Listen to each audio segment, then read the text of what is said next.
I read an interesting study this week about advice, and it found that those who were giving advice and those who were seeking advice had different ideas about what they were doing.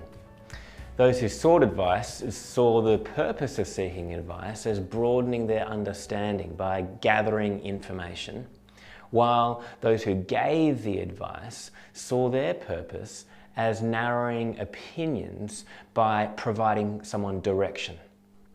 Advice is sought to gather information, and advice is given to provide direction. In this section that we're looking at today in 1 Corinthians, the church in Corinth has asked Paul for advice. This section starts with a phrase, "now concerning," which indicates in the Greek that Paul is responding to a request for advice that the Corinthians have asked him, and he offers his counsel to their request. Now, concerning the betrothed, I have no command from the Lord, but I give my judgment as one whom, by the Lord's mercy, is trustworthy. What Paul seems to be doing here is sharing his own ideas to try to help people make free and wise choices. He's offering his thoughts so people can have a broader understanding of things, to make their own wise decisions. These are matters of wisdom, not rules to follow to find success. And what I want to do today is to look at what Paul says here, particularly about why someone would or wouldn't marry. And then to share some thoughts about how those who might desire to marry in our context might approach dating, some practical ideas about how to assess a potential partner. I guess I feel acutely aware of this as I share from the passage, because not only have you not come to me asking for advice, I'm speaking about this because of the passage we're in 1 Corinthians, but also because the best advice, I think, is very situational, which is why advice that I might follow and that worked for me doesn't mean it's the right advice for me to give to somebody else. This makes it difficult to make massive generalizations when it comes to the topic of relationships and decision making. So what we want to do is, rather than just have general advice that we follow, is to grow in wisdom, which is the ability to put the information that we gather into good practice that leads towards life and rather than towards death. So let's start by looking at Paul's advice here for marrying or not marrying, which you'll notice is very situational. Look at what he says. He says, "I think that in view of the present distress, it is good for a person to remain as he is. Are you bound to a wife? Do not seek to be free. Are you free from a wife? Do not seek a wife. But if you do marry, you have not sinned. And if a betrothed woman marries, she has not sinned. Yet those who marry will have worldly troubles, and I would spare you that." What are the reasons Paul is giving here not to marry? Well, first, he says, in view of the present distress, everyone should stay as they are. Here he's applying what we looked at last week directly to marriage and to singleness. The question is, what is this present distress? He doesn't tell us what the present distress is. It's just assumed that everyone will know. Some people say that this is referring to Jesus' return, but it seems more likely that he's talking about a particular catastrophe, because historical records suggest there was a major grain shortage at this time in Corinth. And so it's likely what Paul is referring to. And with the likelihood that most Christians in Corinth were poor, they were in a time of great distress, which was likely to get worse. Imagine if COVID-19 had taken hold of Australia. We might say the same thing. The present crisis won't last forever, so it's better to do nothing drastic in the moment. And this, in fact, was the general advice given back in March. Postpone the wedding till later on, and we know what this thing looks like. The second reason Paul gives here for not marrying is, he says, because those who marry will have worldly troubles. And in this, he seems to be pointing both to a reality within and beyond the current context, and a real reason he gives for staying single. This is what I mean, brothers. The appointed time has grown very short. From now on, let those who have wives live as though they had none, and those who mourn as though they were not mourning, and those who rejoice as though they were not rejoicing, and those who buy as though they had no goods, and those who deal with the world as though they had no dealings with it. For the present form of this world is passing away. Here, Paul is telling them his approach in this current context, saying in light of the current distress, they should spend their energy on banding together, which means that this crisis will affect how you live in a family, how you mourn and rejoice and shop and go about your business. You need to look out for the needs of others rather than just being concerned about how you're going to get through the present crisis. But he's also framing this in a bigger picture of the reality of the world as one that isn't our final destination. He uses end times language to speak about a present distress. And so he's saying we should recognize the tensions that are constantly at play in current circumstances. We marry now, but not as the highest good. We mourn now, but not without hope. We rejoice now, but over things that aren't our ultimate joy. We shop to live, but we don't live to shop. We go about our business in the world, but for a higher purpose, not as an end in itself. Why? Because God is in the process of making all things new as we go about our lives in this age. In order to be part of this work that God is doing, Paul is arguing here that for many, it is better not to marry. He gives this advice in light of the current distress people are facing, but also in light of the real distractions that marriage brings. And so for someone who has devoted their life to serving God, as Paul himself has, they're left with a decision that Paul says he wants people to be able to make freely without any sense of being in the right or wrong as such, but to make the decision wisely, recognizing that there will be good and bad decisions that you can make when it comes to marriage and to singleness.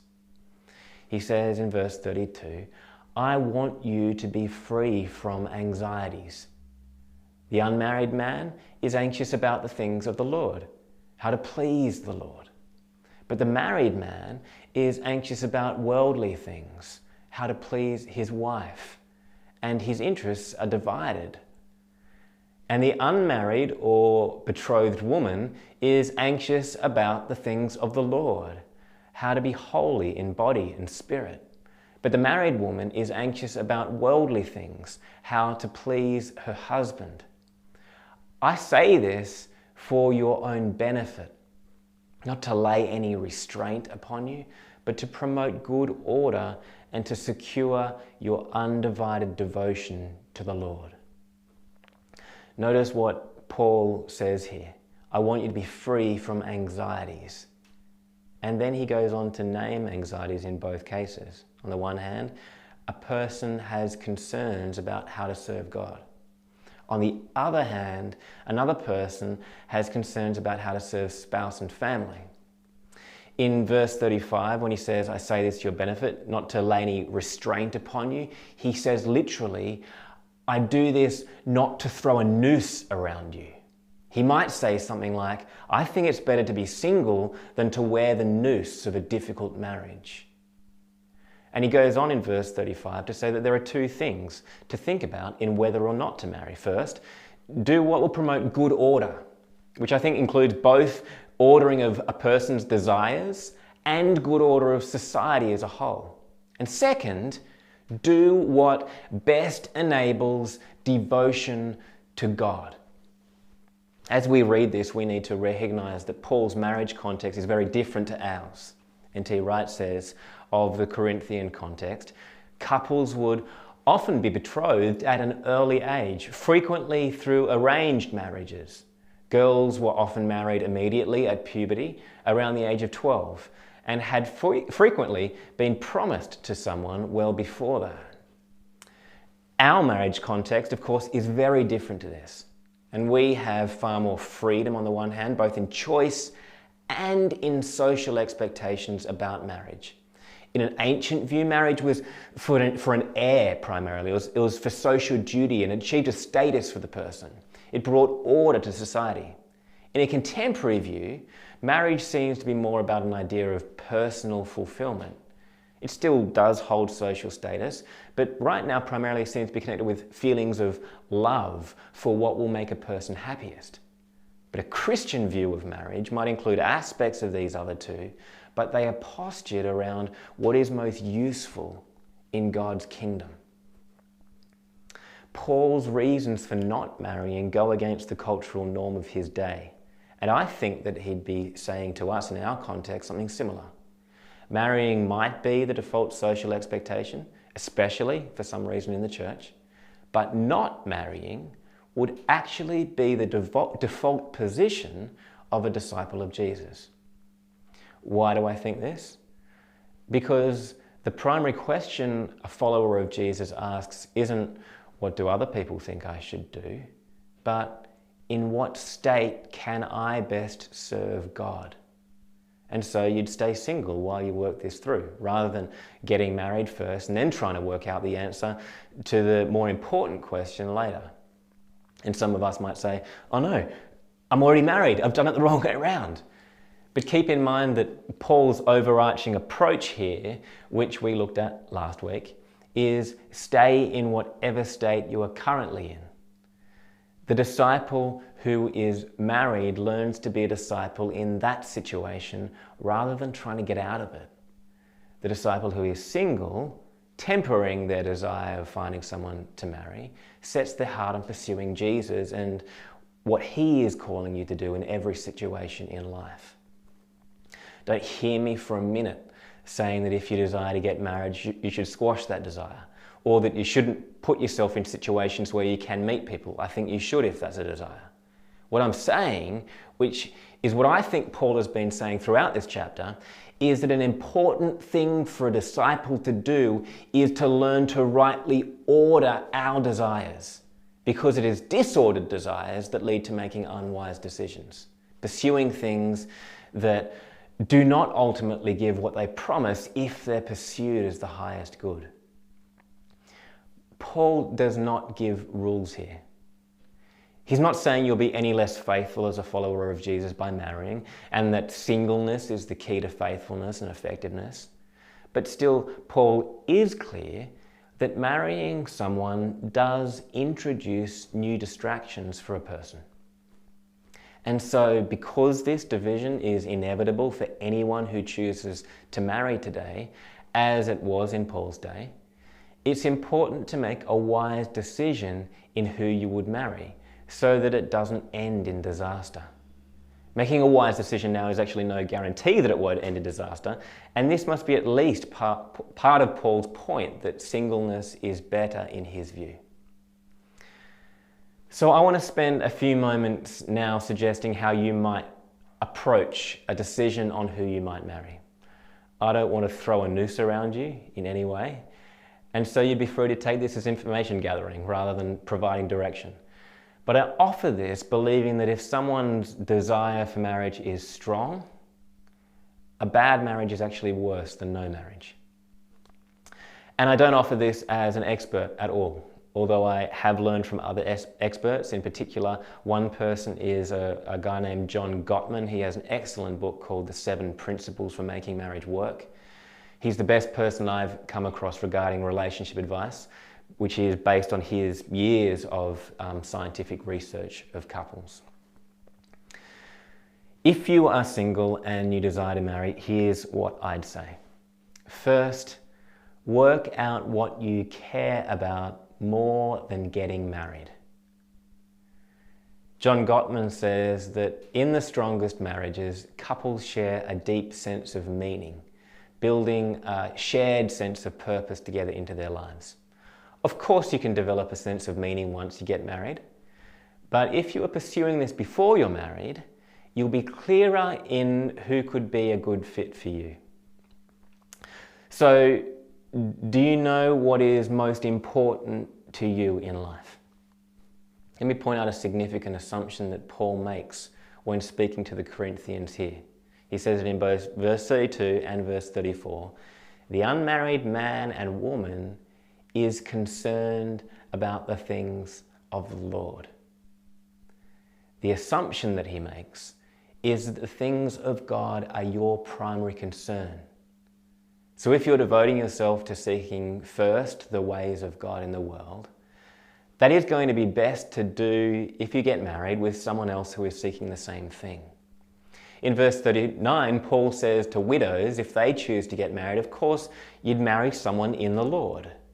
I think he's saying this is a matter of wisdom, and it would show a lack of understanding about your purpose if you didn't. Because these widows have presumably been provided for by the church and have devoted themselves to do the things of God. Some people want to make this a rule, but I don't think that's what Paul does here. And I also don't think setting it as a rule helps understand why Paul says we should marry someone in the Lord. I do think he's saying that if you are concerned about the things of the Lord, then finding someone else with the same central concern would be the path of wisdom. Finding the person with the exact same purpose isn't the goal, but finding someone who is willing as you are to move together in this shared purpose of serving God. It can provide a solid ground from which your shared purpose as a couple is shaped. So once you know what you're pursuing, let me use a metaphor for an approach to dating, which seems to me an appropriate metaphor being the last weekend before we go into our summer. Think of exploring a relationship with someone as entering the ocean. How do you go into the surf? Well, you might say, well, there's only one way. You go in from the sand. Yes, but I want to suggest that how you do this will potentially keep you from finding yourself in a disaster. And so here's my 3 ways to approach the ocean of romance with your eyes open. First, I'd say, go in slow.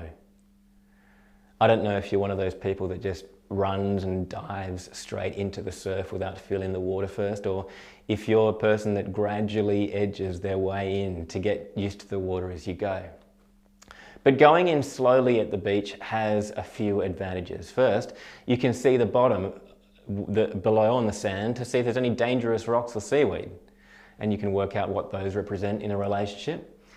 And in going slowly, at least you've got your bearings, even if you get swept off your feet, so to speak. But going in slowly also gives you a chance to get used to the water. It is important to recognize that we are whole persons, integrated in body and spirit. So we would be wise to be slow in going deep emotionally, as well as in physical intimacy, recognizing that one actually leads to the other. When it comes to romantic relationships, our culture loves to dive straight in. One of the ways our culture says we should determine suitability of a spouse is by sleeping with them early in the relationship. But studies show that this actually has detrimental effects on a relationship. As well as lowering the value and sanctity of sex in the relationship, which is designed as a way of saying, I give myself wholly to you. What sleeping with someone does physiologically in a person is to release hormones that block your brain to the negatives about that person. And so by sleeping with them, you will actually see them in a better light, and you'll gloss over things more quickly that could otherwise become red flags for you. The faster you move in either physical or emotional intimacy without assessing a person's character, the harder it will be to back out again. And I'd say this for going into a relationship as well as going out. Go slow. Don't just move on to the next person if that one didn't work out. Take your time to assess what's happening. Take time to get used to the water, so to speak. Don't be too quick to rush out if you find yourself with cold feet. Second, before diving under the first wave that comes, learn to swim. The tricky thing, of course, is that in order to learn to swim, you have to go in the water. Friendship is the swimming of relationship. And so learning the basics of what it means to be a good friend to a person would be a wise thing to do before going too far. Being attracted to someone you will marry is very important, but all types of attraction can grow. And this will always be more than physical attraction if the relationship is going to last. Spending time with the person as friends allows attraction to grow. And by focusing on developing friendship, you begin to explore aspects of who the person is in their outlook and passions and sense of purpose in life, not just learning how good a kisser they are and how that makes you feel. So first, go slow. Second, learn to swim. And third, as you wade in, what you are trying to do as you go in is read the waves. As you go into the surf, it's really helpful to watch for the waves, the way that the waves break, so that you don't inadvertently find yourself being swept off your feet by a rip. I might be stretching the metaphor a bit far now, but what you need to do is begin to distinguish between a person's personality and their character. And to do this, it takes time. Personality is something that we're born with, which includes the natural preferences for expression and interaction in relationship, the way that we live in the world. While character is something that we develop, which is also seen in how we act. A person's personality is probably what initially drew you to the person, but their character is what will determine the way they end up treating you. Spiritual growth is about growth in character. It's the unseen aspects of a person that affects the way they live in the world. It involves the way that a person thinks, it involves the way we express our feelings, it involves the decisions that we make. And so take time to see how this person operates in different contexts. What a person desires, which isn't always what they say they desire, but it's seen in how they spend their time and their money and their energy. Look at the spiritual fruit in their life. Take kindness, for example. Kindness is a fruit that comes out of having respect for another person. If I have respect for a person, I will be kind to them. And it's pretty important that a person you would marry would have a high level of respect for you. Probably when they're around you when they first meet you, if they're interested in you, they'll be kind to you. But the question then is, how do they treat other people? How do they treat their younger siblings? How do they treat people that they perceive as not as intelligent or good looking or funny or whatever it is as them? Are they harsh or mean or derogatory or sarcastic? If they are with others, they'll end up being the same with you. This is their character. Can it change? Of course it can change, but you're not going to be the one who changes them. This is the work that they will do by God's grace in partnership with Him, and only if they're willing. Ultimately, a step to marry someone is a decision to commit to this person and put them before all others. The necessary ingredient to get to this place is trust, which can be slow to grow and quick to lose. So take it slow. Learn to swim by developing friendship, not for the purpose of dating, but in order to connect with someone in a real and life-giving way. And if you're finding this person attractive and want to go deeper, learn to read the ways of character before diving in. And so this is my encouragement to you. Take it or leave it. Gather this information and apply it to your life with wisdom and enjoy the surf. Sorry, that was such a cheesy way to end.